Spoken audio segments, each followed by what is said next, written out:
Advocate general of Tamil Nadu யாருன்னு தெரியுமா? ரீசெண்டா தமிழ்நாடு கவர்மெண்ட் விஜய் நாராயணன் அவர்கள advocate general of Tamil Nadu appoint பண்ணியிருக்காங்க. கான்ஸ்டிடியூஷன்ல அட்வொகேட் ஜெனரலுக்கு என்னெல்லாம் இருக்குன்னு பார்க்கலாமா? ஆர்டிகல் 165ல அட்வொகேட் ஜெனரலோட appointment, qualification, power, duty, salaries எல்லாமே மென்ஷன் ஆயிருக்கு.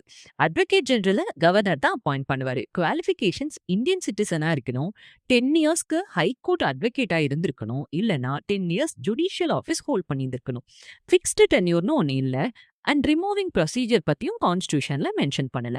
ஆர்டிகல் 177ல அட்வொகேட் ஜெனரல் ஸ்டேட் லெஜிஸ்லேச்சர்ல பார்ட்டிசிபேட் பண்ணலாம், பேசலாம், பட் ஓட் பண்ண முடியாது.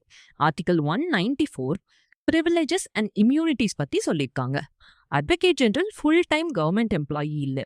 ஸோ ப்ரைவேட் ப்ராக்டிசஸ்க்கு பேன் இல்லை, பட் கவர்மெண்ட்டுக்கு அகெயின்ஸ்டான எந்த கேஸ்லையும் அப்பியர் ஆக முடியாது.